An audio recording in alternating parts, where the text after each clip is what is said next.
Goeiedag, ek hoop dit gaan uitstekend by jou en dankie dat jy vandag tyd maak om saam kerk te wees en saam te hoor wat die Heilige Gees besig is om vir ons te kommunikeer en vir jou te kommunikeer. Mag dit regtig diep wortel skiet en soos jy vandag gaan hoor, vrug dra in jou lewe. As jy die eerste keer saam met ons kuier of een van of van ons onlangs gehoor het en ons diens nou saam met ons lewendig kyk, ons is 'n gemeente wat passievol is oor die evangelie van genade. Dit wat Christus alles afgehandel het aan die kruis en sy opstanding en dat ons nou kan rus in hom. Dit gaan nie oor ons prestasie nie. Dit gaan nie oor alles wat jy kan reg doen of selfs wat jy kan verkeerd doen nie. Die hele geloofsprentjie, dit wat Christus deur sy genade kom oopbreek het vir ons, is dat ons kan rus in dit wat hy afgehandel het. En ek het besef dat wanneer ons daai liefde beleef, dat hy het in ons plek gesterf, hy het alles wat ons moes betaal het, hy reeds betaal, en wanneer jy daai onverdiende liefde beleef, word daar iets gesond binne in jou. En dis hoekom ons by Kaleo sê, dat ons wil mense gered, gesond en gestuur sien, dat jy die volle vrug dra, wat die Here bedoel het, dat jy dra. En daarom is ons besig met hierdie thema, hierdie metathema van saad. Ons het laasweek het ek hierdie boodskap oopgemaak en ek wil jou graag vra, as jy nog nie daai boodskap gekyk het nie, asseblief kyk dit, want dit gaan dan baie meer sin maak van dit wat ons vandag meer hier besig is.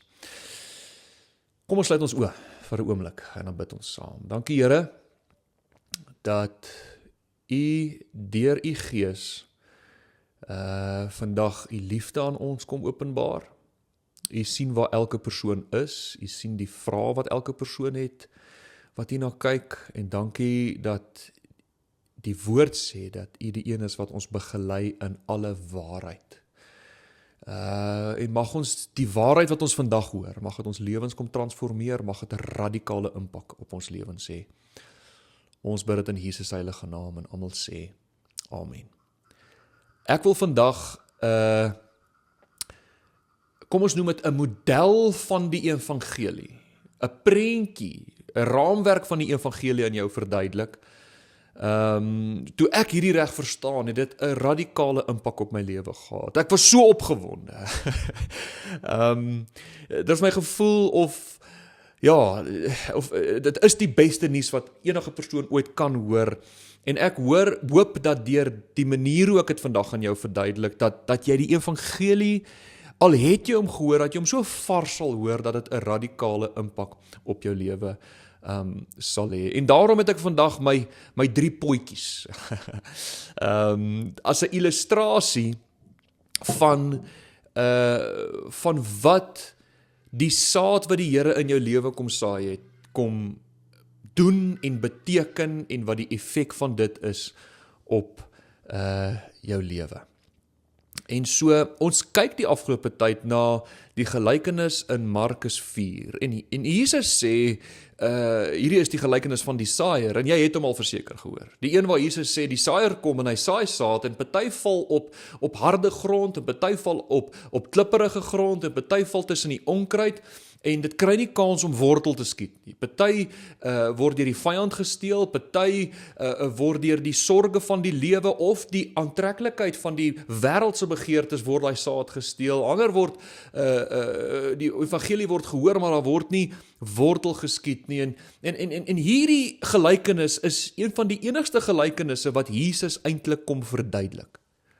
Baie keer het Jesus net 'n gelykenis vertel, en het by die mense gelos, dat hulle self prosesseer, maar wat beteken hierdie nou? Maar Jesus sê spesifiek in hierdie gelykenis, hy sê, as jy hierdie ene nie verstaan nie, dan gaan jy nie verstaan wat ek kom doen het op aarde nie. En daarom is dit vir ons so belangrik as Kaleo om spesifiek na hierdie gelykenis te kyk.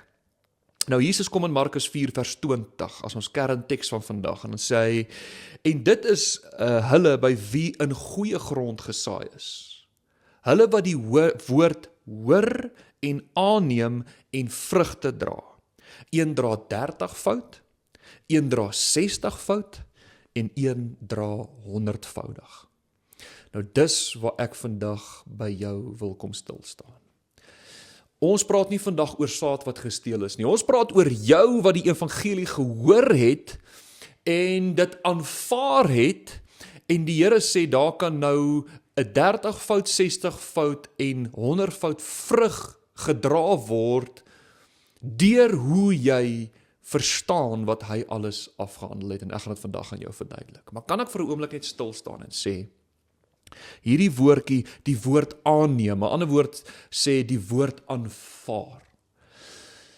Dit vir baie jare is daar gekommunikeer van kansels af, jy moet jou lewe vir die Here gee, jy moet jou hart vir die Here gee, jou lewe moet onberispelik en heilig wees en daardeur sal die Here dalk sy gesig na jou na toe draai en jy sal gered word. En dit is nie die evangelie van genade nie. Hy sê hierso, dat wie Jesus ontvang, wie die saad van Jesus ontvang, al wat jy kan doen, is om Jesus te ontvang. Dit word so duidelik in 1 Johannes 12 gekommunikeer. Die wie hom ontvang het, het hy die reg gegee om kinders van God te word. So, wanneer ons Jesus as 'n saad ontvang in ons lewe, dan is Jesus se mikpunt, dat ek en jy sterf saam met hom, en dat ons nou vol groei in die volheid van wie Jesus is. Die Bybel praat van the full stature of Jesus Christ, dat ons in die volheid opgroei in wie God, die Vader, hom oorspronklik en my en jou gemaak het om te wees, die Seun van God. Dis sy mikpunt, dat ons in die volmaaktheid van wie Jesus Christus is, sal funksioneer.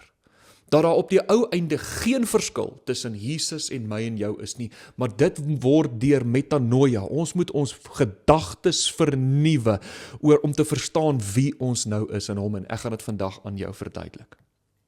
Maar ek wil eerstens stil staan by die reël van 3, noem ek dit, binne in die Bybel. Reg deur die Bybel sien ons hoe die Bybel hierdie konsep van 3 kommunikeer, en dis vlakke wat 'n invloed op mekaar het.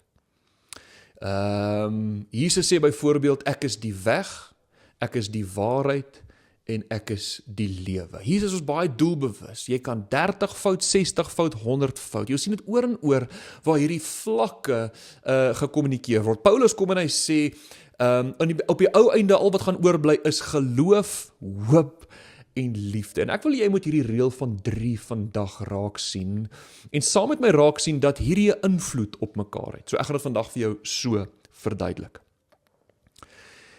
Ek en jy as Christen leef met 3 realiteite, of kom ons noem dit 3 realms, konstant in ons lewe. Ons het 'n uiterlike realiteit, dit wat ons alles kan sien, voel, hoor, ruik met ons sintuie, die materialistiese lewe, dit wat alles rondom ons realiteit is, wat ons kan aanvat en soos ek nou genoem het, kan beleef, dis ons uiterlike realiteit. Maar dan het ons ook 'n innerlike realiteit. Goed wat nie gesien kan word nie.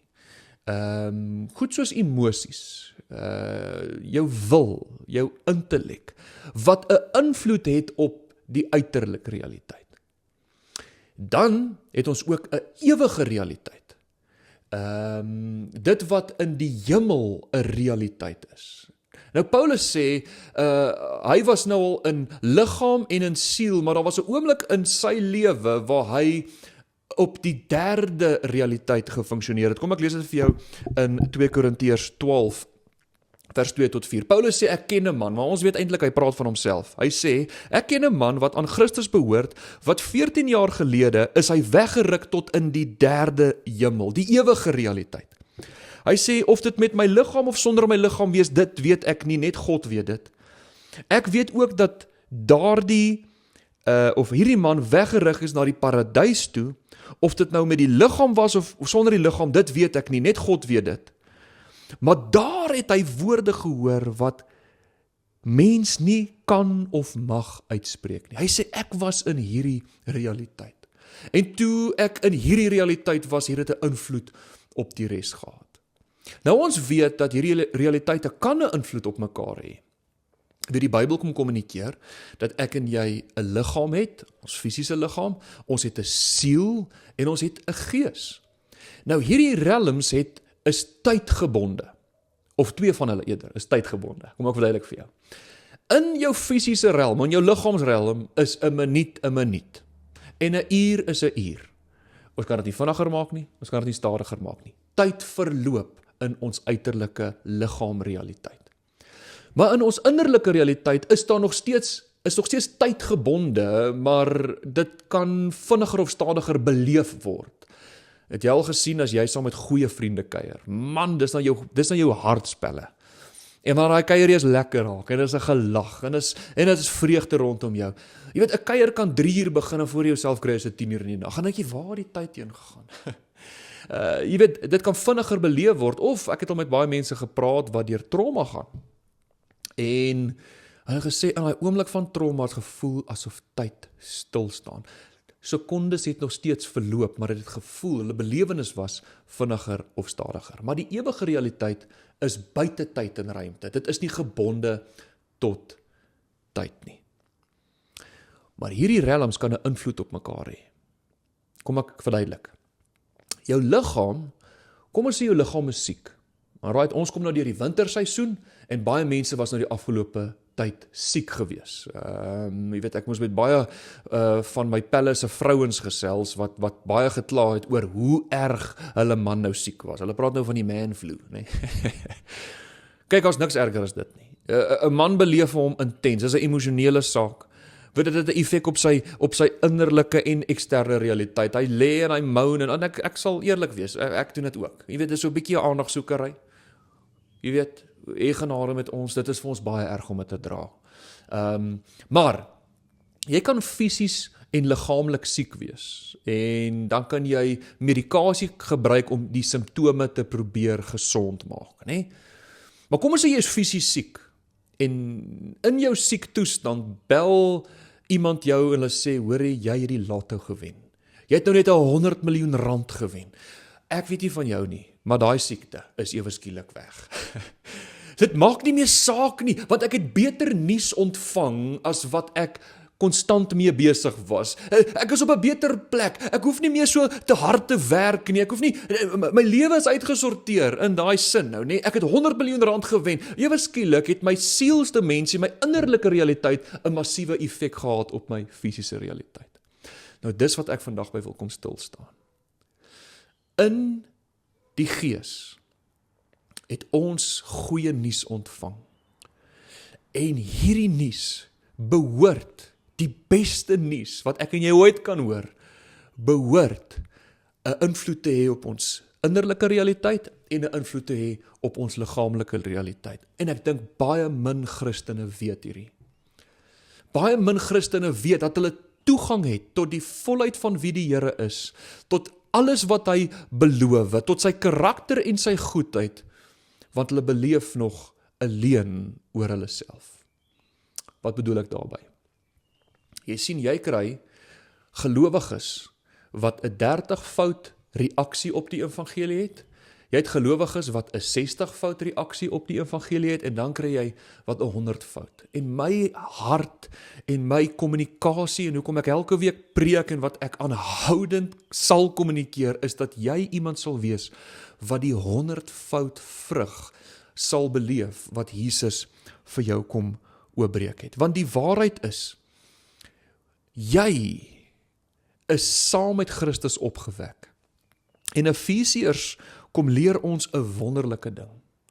Dat jou nuwe status, toe jy Christus ontvang het jou gees lewendig geword, en jy is op 2 plekke nou lewendig. Jy's in die fisiese realm is jy lewendig, maar jy is ook in die geestelike realm lewendig. Hoor wat sê Efesiërs 2 vers 4, hy sê, maar God wat ryk is aan barmhartigheid, het ons deur sy groote liefde, waarmee hy ons lief gehad het, ook toe ons dood dood was deur ons misdade, het hy ons lewendig gemaak saam met Christus. Uit genade is julle gered, en ons is saam opgewek en saam laat sit in die hemele in Christus Jesus.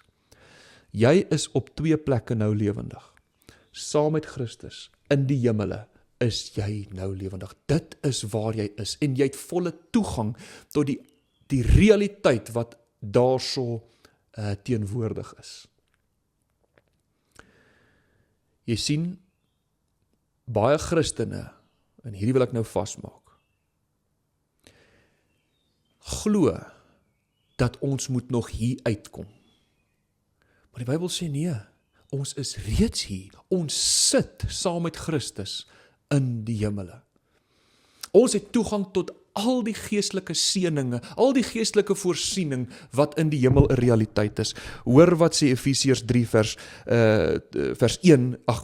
1 vers 3 tot 7. Hy sê, geseënd is God en die Vader van ons Here Jesus Christus, wat ons geseën het met alle geestelike seëninge in die hemele in Christus.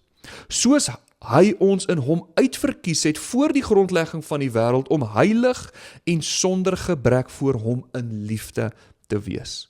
Deurdat hy ons voorbeskik het om ons as sy kinders vir homself aan te neem deur Jesus Christus, na die welbehae van sy wil. Tot lof van die heerlikheid van sy genade, waarmee hy ons benadig het in die geliefde. In hom, ons is in hom, ons die verlossing deur sy bloed, die vergifnis van die misdade na die rykdom van sy genade. Wat 'n goeie nuus is dit. Maar hierdie is die realiteit wat ek vandag aan jou wil kommunikeer. Baie gelowiges is geleer dat ons is nog nie hier teenwoordig nie, maar die Bybel is baie duidelik dat ons sit saam met Christus in hemelse plekke. Maar die reaksie wat mense op die evangelie het, is of 30voudig, of 60voudig, of 100voudig. Jy sien, baie mense, soos wat hulle volwasse word in Christus, moet groei hierso, maar hulle is vasgevang in 'n sekere verstaan. Ek gaan dit nou mooi verduidelik. Ek glo mense wat 'n 30voudige reaksie op die evangelie het, is mense wat in tradisie vasgevang is. Hulle dink die tradisie is die mikpunt van die gelowige lewe. Dis ouens wat in prestasie glo, hulle moet elke week by die kerk wees, of hulle moet sekere gebede bid, of hulle moet sekere kraletjies rondom hulle hê, of hulle moet sekere gelowige dae moet hulle byhou, of daar sekere sakramente wat moet geonderhou word, anders kan hulle nie in die hemel funksioneer nie. Dan is daar mense wat 'n 60fout reaksie het. Waar hulle anders is hierdie mense wat in 'n 30voudige plek funksioneer, glo dat die Heilige Gees is uitgestort, maar sy gawes is nie meer 'n realiteit nie.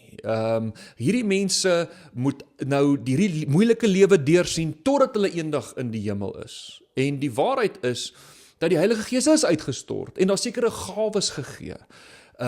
Die Bybel praat van profete en apostel en die gawe van genesing, ons gaan dit nou raak lees, maar dis 'n groter openbaring, dis 'n 60fout reaksie, waar mense 'n dieper belewenis het, waar hulle die Gees van die Here sien, mense bedien en hulle oprig, maar die doel van die gawes is om mense by die volmaaktheid uit te kry, om te verstaan wie hulle is in Christus. En ek sien binne in die kerk met 'n hoofletter K, is dat 'n groot gedeelte van die kerk is nou hier vasgevang. Hulle dink die punt van die kerk is om die geestelike gawes te beleef. En ek wil vir jou sê, dit is nie die punt van die kerk nie. Die gawes is gegee om mense te groei in volwassenheid, sodat hulle kan verstaan wie hulle is in Christus. Dis net 'n baadjie wat aangetrek word. Die Here gee net die gawe, sodat ons mense kan begelei na wie hulle werklik is. Jy weet, ek sien baie keer mense wat hulle self profeet Piet noem, of apostel Jan. En dan hang mense aan hierdie ouens se lippe, want hulle hoor nou by God. Hulle is die ouens wat 'n man van God is, en hulle raak amper 'n kruk in mense se lewens. En ek wil vir jou baie duidelik sê, dat dit was nooit die bedoeling van die gawe nie. Die gawe is om jou uit te kry by 'n 100voudige lewe. Amen. So, daarom by Kaleo sê ek, ons noem onsself nie pastoor of profeet of apostel, dis net 'n baadjie wat ons aantrek om mense te begelei om by die volheid uit te kom van wie Christus is. Hoor mooi, Paulus kom en hy sê, die gawes is belangrik. Dit is goed dat ons gawes het, 'n 60voudige verstaan, maar dis nie die einddoel nie. Ons funksioneer van hemelse plekke af. Ons het volle toegang tot die hemelse plekke. Jy weet, in die Ou Testament het ons hierdie ding gesien, hoe die tempel gefunksioneer het.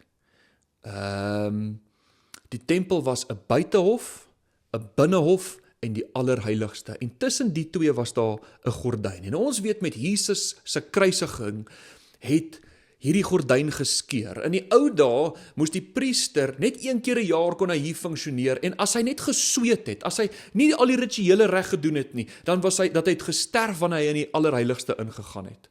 Maar ek en jy wat nou in Christus is, hierdie gordyn is nou geskeur. Ons het die volle toegang tot die evangelie, tot wie Christus is, tot al sy beloftes, tot sy karakter en sy goedheid.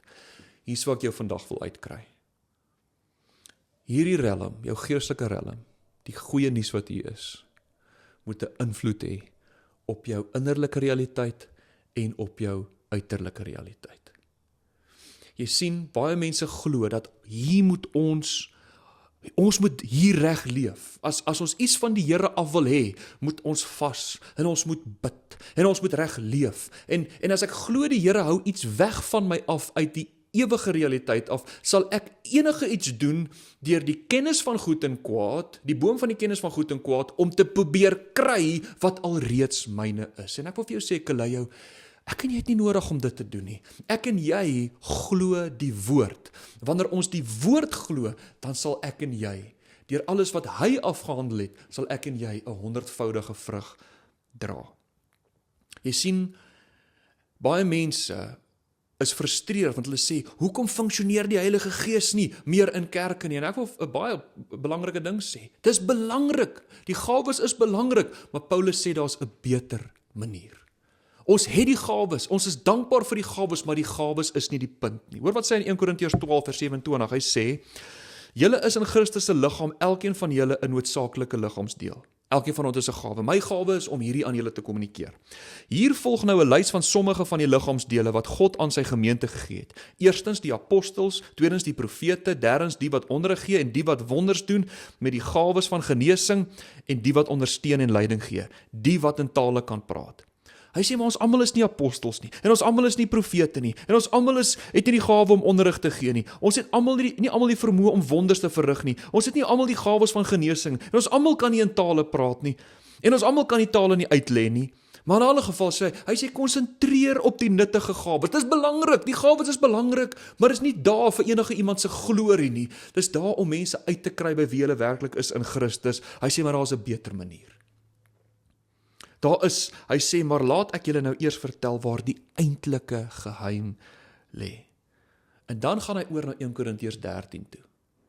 Onthou, in die ou dae was daar nie hoofstukke nie, dis later eers bygesit. Hy skryf nou eintlik net eers aan. Hy sê, nou wys ek julle wat nog die allerbeste is. Hy sê, al praat ek in tale van mense, engele, maar ek het nie liefde nie, is ek 'n klinkende metaal, 'n galmende simbaal geword. Al het ek die gawe van profesie, en het ek al die geheimenisse, en besit ek al die kennis, en het ek al die geloof wat berge versit, maar ek het nie liefde nie, dan is ek niks. Al deel ek al wat ek het aan ander uit, en al gee ek my liggaam prys om daarop te kan beroem, maar ek het geen liefde nie, is ek niks. Mense, ek het nodig om vandag aan jou te kommunikeer. Ek wil jou nou bedien. Jesus sê, 'n 100voudige volwasse reaksie op die evangelie is liefde. Dis nie profesie of genesing, of die gawe van kennis, of wonderwerke wat die wêreld gaan verander nie. Hy sê, wat die wêreld gaan verander, is 'n 100voudige verstaan van liefde. Wanneer jy verstaan dat ek is besig om in jou al hoe meer 'n realiteit te word, jy het toegang tot die volheid, tot alle voorsiening, tot alle genesing, dit is waar jy nou is, dan het dit 'n effek op die res van jou lewe. Jy is nou 'n seun, nie meer 'n sondaar nie. Jy sien hierdie prentjie van die evangelie, kom sê, ek en jy funksioneer nou saam met Christus. Hy sê verder in Korintiërs 13, sê hy, al die geestelike gawes gaan verdwyn. Maar wat gaan bly, is geloof, hoop en liefde. Kaleo, waar wil ek jou uitkry? Ek weet jy het nou baie gehoor en is baie inligting om te prosesseer en jy gaan nou weer dalk moet teruggaan na die preek om te hoor wat ek gesê het en dis reg en dis goed. My hart vir jou, Kaleo, is dat jy ophou struikel en spartel in hierdie areas. Dat jy ophou die leuen glo dat die Here is besig om sy goedheid van jou al weg te hou. En dat ek en jy so natuurlik, baie keer, wanneer ons met hierdie verwerping mentaliteit, dat ons is nie eintlik 100-fout mense nie, ons is eintlik 30 of 60-fout, die Here is besig om iets van ons terug te hou. Dat ons dan uit ons eie aksies iets probeer kry wat alreeds ons inne is. En ek wil hê, jy moet besef, jy het toegang tot alle voorsiening. Jou Vader is goed, hy wil vir jou kyk. Hy sal vir jou kyk. Ek wil hê jy moet besef, jou Vader wil genees, dis sy karakter, dis sy goedheid, dis sy belofte. Jy sien, wanneer ek en jy alleen glo ons oor ons identiteit en dink ons gaan net aanhou suffer die res van ons lewe, gaan daar moeilike tye wees? Ja, maar ons gaan deur hierdie lewe, nie deur 'n mentaliteit dat ons moet dit nou maar net deursien nie. Ons gaan deur dit om te besef, ons sit saam met Christus in hemelse plekke, ons is nou seuns van God. Of wanneer jy vasgevang is binne in die gawes en eintlik begin al die geestelike gawes begin najaag het en gedink het dit is die doel, te besef dat jy kan al die gawes hê en ons kan al daai goed doen, maar as ons nie liefde het nie. En dis hoekom ek elke week sê, besef jy hoe lief ek jou het, besef jy hoe lief die Vader jou het, want die doel is nie die gawes nie, die doel is Christus. Mag jou geestelike realiteit, dit wat hier die waarheid is, dat jy volkome vergewe is, dat jy volkome genees is, dat daar onophoudende voorsiening is, mag dit 'n effek op die res van jou realiteite hê, want dis hoe goed Jesus Christus is. Ek wil sien dat jy op hierdie manier vrykom van die leuns wat jy glo. Kan ek land met hierdie? Jy weet, demone en die kragte wat probeer jou lewe vernietig, kan nie verby hierdie area kom nie. Want hierdie is reeds oorwin. En ek wil hê dat jy uit hierdie plek uit autoriteit sal neem oor hierdie areas. Die waarheid kommunikeer, dit wat in die hemel 'n realiteit is, op aarde en in jou innerlike realiteit die waarheid maak. Ek het nou baie gesê, ek weet ek het nou baie vir jou gegee om oor na te dink. Maar mag jy nie net 'n 30voudige lewe leef nie. Nie net 'n 60voudige lewe nie. En ek sê nou, goed is nie belangrik nie, dit is belangrik, maar mag jy in die volheid begin funksioneer wat 'n 100voudige lewe vir jou bied. Het ek al vir jou gesê, ek is lief vir jou, ek is so lief vir jou. Kom ek bid vir jou. Here, dankie dat U by hierdie persoon stil staan en sê, ek is baie groter en baie liewer vir jou as wat jy ooit gedink het. Dankie Heilige Gees dat jy hierdie persoon begelei in alle waarheid, om los te kom van die leuns, los te kom van die eie werke, los te kom van 'n perspektief dat hulle nie goed genoeg is nie. Maar Here, dat ons U ontvang, omdat U gesê het, julle is goed genoeg. Ek is bereid om vir julle te sterf. Ek is bereid om klaar te maak wat julle nie kon klaarmaak nie. En ons loof U daarvoor. Ons bid dit in Jesus se heilige naam. Ons aanvaar en ontvang die 100voudige vrug. Dankie Here daarvoor. In Jesus naam. Amen. Jy moet 'n wonderlike dag verder hê. Ek sien jou volgende week by Simplicity Venue.